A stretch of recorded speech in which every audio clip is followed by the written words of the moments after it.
Olá amigos, eu sou Carlos Barros e este é o canal História Crítica. Na aula de hoje nós vamos falar sobre um império muito importante do século VII da nossa era, ok? Bom, sempre que você ouve falar sobre muçulmanos, povos islâmicos, é comum a gente pensar em terrorismo, não é verdade? Mas eu gostaria de colocar para vocês algo diferente, de um povo com uma grande história, com uma tradição muito significativa, não somente para a época, mas também para os dias de hoje. Ok? Eu gostaria então de falar com vocês sobre o Império Árabe. A Arábia ela é dividida em dois momentos. Um momento antes de Maomé e um segundo momento depois de Maomé. Alguns historiadores passam a falar da Arábia pré-islâmica e da Arábia islâmica quando Maomé ele recebe a orientação, as visões, e isso coloca como um dos principais líderes da história da humanidade. Líder político, líder religioso devido à função do islamismo dentro do Estado Islâmico. Não estou falando do Estado Islâmico dos dias de hoje, estou falando da questão política com uma ideologia religiosa por trás de toda a questão política. Ok? Bom, vamos então ver um pouco sobre o Império Árabe em dois momentos, como a gente já dividiu, pré-islâmico e islâmico. Beleza? Beleza. Ok.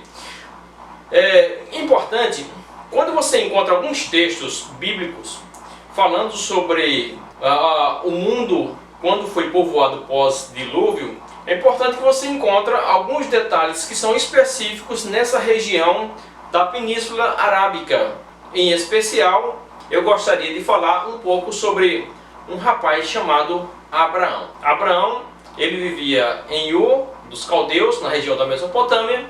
Depois ele teve um chamado, segundo o texto bíblico, esse chamado, ele foi até Canaã para receber essa terra como herança, porque a partir de Abraão, todos os seus descendentes seriam herdeiros de Canaã. E aí vem o seu filho Isaac, que é chamado o filho da promessa. Só que, até que Isaac nascesse, foi providenciado um plano, porque como Abraão já estava velhinho, foi providenciado um plano pela esposa de Abraão, Sara, para que a empregada dela desse um filho e esse fosse herdeiro de Abraão. O nome do filho passou a se chamar Ismael. Ismael, com o tempo, ele foi rejeitado e ele passou a ter um domínio muito grande na região daquilo que mais tarde passou a ser a Península Arábica. Então os povos árabes são povos descendentes de Abraão, e essa descendência com Abraão fez surgir uma grande multidão que, como o próprio Deus já havia dito, abençoaria os descendentes de Ismael e que seriam príncipes e que dominariam terras. Ok? Daí então a gente vê a partir da narrativa bíblica esse primeiro momento em que Ismael se torna herdeiro de Abraão na região da Península Arábica, e em um segundo momento com Isaac, a região de Canaã, Israel e Judá, que se tornou descendente de Ismael, e aí surge um outro povo, o povo judeu, que vai ser rival do povo árabe. E toda essa questão que nós temos no mundo hoje, essas discussões entre povos árabe e israelense, na verdade por conquista de territórios, a princípio, com a chegada de Abraão, e também dessa questão de luta entre os descendentes de Ismael e os descendentes de Isaac. Ok? Então, partindo desse início, que a narrativa bíblica nos dá, nós queremos avançar um pouco na história e encontrar uma região da atual Arábia Saudita, de onde surge o Império Árabe. Essa região da atual Arábia Saudita, ela era povoada por povos na região de deserto, que eram chamados de beduínos. E esses povos eles viviam em grandes caravanas no deserto, onde eles tinham um comércio bastante significativo no deserto árabe, E isso se dava por conta daquilo que eles produziam e também pelo que eles saqueavam. Eles faziam muitas pilhagens. E o que eles produziam, aquilo que era a base da pecuária, né, com a criação de caprinos e também a criação de camelos e dromedários. Okay? Esses povos que viviam na região do deserto, os beduínos, eles ficavam sempre próximos de fontes de águas que são chamados oásis. E aí nós vamos encontrar um povo que vai diferenciar daqueles que viviam na região litorânea, que eram os comerciantes. Já esses comerciantes, eles habitavam uma faixa de terra que era chamado de Arábia Feliz. Talvez pela questão do urbanismo e da riqueza, da prosperidade que havia do comércio, principalmente em Meca, talvez isso traduza a ideia de Arábia Feliz. E eram povos que tinham uma descendência dominante dos coraixitas, e daí nós vamos encontrar na região da Arábia Saudita, a parte do litoral, um comércio bastante significativo, e havia na Arábia pré-islâmica um politeísmo. Então muito desse comércio era alimentado pelo politeísmo que havia entre os povos da Arábia pré-islâmica. Só que um dia surgiu um cara chamado Mohammed, que mais tarde passou a ser conhecido por Maomé. E Maomé, ele, segundo a história árabe traduz, ele recebeu algumas visões. Maomé, ele nasceu no ano 560 e faleceu no ano 632. Então, por volta de 72 anos, né, foi o período em que Maomé ele viveu na região da Arábia Saudita, e era pobre, ele foi órfão, ele era da tribo dos coraixitas, e Maomé, com o tempo, ele começou a fazer viagens nessas caravanas que eram levadas ao deserto e também a outros lugares, como entre os judeus, e ele passou a ter um contato com a cultura cristã e também um contato com a cultura do povo judeu. E a religião islâmica, que vai vir logo depois, vai ter uma mistura, né, de ideias daquilo que é o cristianismo, o judaísmo e, consequentemente, as ideias trazidas para o islamismo. Bom, pelo que se diz, Maomé ele recebeu a visão de um anjo, e dessa visão ele recebeu orientações, né, e das orientações foi então traduzido no livro o Alcorão, ou Corão, né, como também é chamado, que traz grande parte do que é o conhecimento da religião dos muçulmanos, ou a religião dos povos islamizados. Beleza? Bom, dentro da tradução muçulmana, da tradição e da tradução dos textos do Alcorão, vai surgir uma religião bastante diferenciada, mas, como eu já falei, com elementos também marcantes do judaísmo e do cristianismo. Por exemplo, entre as crenças principais do islamismo, não pode comer carne de porco. Então, essa proibição de não comer carne de porco, isso nós temos também no judaísmo. Não ingerir bebidas alcoólicas, fumo, isso também nós vemos dentro da tradição do cristianismo. Fazer jejum, dar esmolas, fazer orações, nós encontramos também dentro da visão tanto do judaísmo como da visão do cristianismo. Então você observa que as principais crenças, elas mesclam ideias do cristianismo e também do judaísmo. E em especial há uma crença que liga as três religiões, que é o monoteísmo. A crença em Alá, a partir do mundo islâmico, né, o monoteísmo que surge e que vai contrário à ideia do politeísmo na região da Península Arábica, em especial na atual Arábia Saudita, que vai fazer com que Maomé, devido à sua tentativa de trazer a visão do monoteísmo, vai em choque, principalmente com os grandes comerciantes, né, que parte dele fazia um enriquecimento justamente por conta das tradições do politeísmo que era vivido nessa região.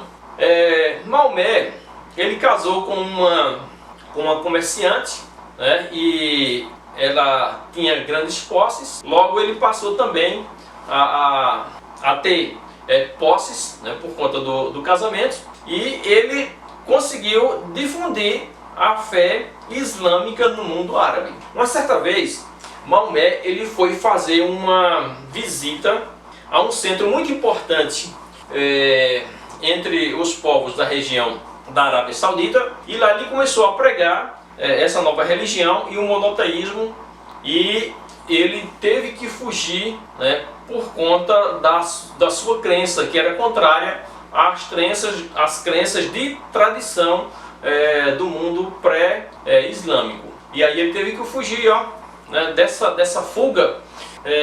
O mundo árabe passou a ter um novo calendário, porque isso vai marcar a passagem da fuga de Maomé, de um calendário islamizado que é a partir do evento chamado Hégira. A Hégira, ou a fuga do profeta, fez com que esse calendário fosse diferenciado do calendário do mundo ocidental e até mesmo do calendário judeu. Ele teve que se refugiar em uma cidade chamada... A fuga de Maomé partiu da cidade de Meca, né, e essa fuga, né, que é a Hégira, ela marca esse novo calendário do mundo islâmico. Ele se refugiou em uma cidade chamada Yatreb, né, que mais tarde passou a ser chamado de Medina, e lá ele teve uma grande aceitação dessas novas crenças, e aí ele começou a trabalhar em um esforço coletivo. Esse esforço coletivo, chamado de Jihad, era uma forma de o povo islâmico poder levar a ideia dessa nova religião a todos os povos e uni-los no ideal, que era o ideal do islamismo. Maomé, ele faleceu em 632, e após a morte de Maomé, aí houve o cisma, né, a separação entre aqueles que acreditavam nas ideias do profeta e aqueles que queriam que a religião ela fosse mais livre, né, ela fosse mais flexível, principalmente no que diz respeito à crença no Alcorão e aquilo que viesse a ser escrito pós a morte do profeta. Ou seja, muitos achavam que o islamismo só poderia se pautar, né, as suas ideias de religião a partir do Alcorão. E aí vai existir um grande grupo de pessoas que vai se formar em torno dessa ideia. Mas também vai surgir um novo grupo que vai achar que aquilo que foi escrito pelos substitutos de Maomé é também sagrado. Surge então um grupo de sunitas. Sunitas, eles formam hoje a maioria da população do mundo árabe islamizado. 85% dos povos muçulmanos são sunitas e apenas 15% são xiitas, que é o grupo mais radical que espera e que propaga a ideia apenas do Alcorão. As sunas são livros também considerados sagrados dos califas, aqueles que são os sucessores de Maomé, aqueles que passaram a exercer um domínio político e religioso no mundo árabe. Eles passaram também a escrever, né, e daí surgem as sunas, e logo os adeptos das sunas são chamados de sunitas. Então, sunitas, xiitas, os radicais e os mais moderados. Os xiitas, a partir de Ali, que era genro de Maomé, muitos acreditavam que só poderia existir uma substituição no poder do mundo árabe a partir de uma descendência direta do profeta, né? Já a visão contrária à dos sunitas é que não necessariamente deveria existir essa sucessão direta, né, de uma linhagem direta. No caso, vai surgir alguém muito importante nesse contexto de política no mundo árabe, que é um cara chamado Abu Bakr, que é o sogro de Maomé. E aí muitos vão passar a crer nas ideias de Abu Bakr, né? E surge então as sunas, né? Com os califas, daí o chamado califado, que é uma forma de poder dar unidade à política no mundo árabe a partir da religião islâmica. Bom, hoje o mundo árabe tem um crescimento bastante diferenciado do restante das demais religiões e ganha espaço em todo o mundo. Não somente no Oriente Médio, mas também na África, na Europa e até na América, há hoje um crescimento muito grande do islamismo, tornando assim a segunda maior religião em número de adeptos em todo o mundo, perdendo apenas para o catolicismo, que domina o mundo ocidental, juntamente com as demais religiões cristãs. E aí nós temos aquilo que Deus disse lá no texto bíblico que a gente começou a falar sobre Abraão, que faria de Abraão uma grande descendência. Então todos os povos das grandes religiões monoteístas do judaísmo descendem de Isaac, o islamismo descende de Ismael e o cristianismo também tem uma linhagem a partir de Cristo, que é um descendente também do judaísmo. Então essas são as grandes religiões monoteístas e um pouco da ideia que nós devemos ter desse crescimento de um grande império, que começa no século VII e se estende até hoje às ideias expansionistas da fé e também do poder em todo o mundo. Uma coisa importante, precisamos viver uma visão realista, não somente a que é pregada pelo mundo ocidental cristão, mas também procurar entender o mundo árabe na visão deles, e que nós somos um só povo, nós não somos diferentes e não há uma supremacia de uma religião ou outra, porque há um só Deus. E esse Deus, Javé, esse Deus do cristianismo ou o Deus islâmico, que é Alá, é o Deus que une todos os povos. E segundo o texto de Paulo, não há bárbaro, não há judeu, não há povos diferentes, porque todos nós somos um só em Cristo Jesus. Ok? Para hoje era isso aí, um pouco de religião e política a partir do Império Árabe, que tem sido bastante discutido nos últimos tempos, e a visão que se dá ao mundo árabe de terrorismo não condiz na realidade com aquilo que são os textos do Alcorão, que prega a paz e que prega um mundo a partir de um único Deus. Valeu, tudo de bom e até a próxima.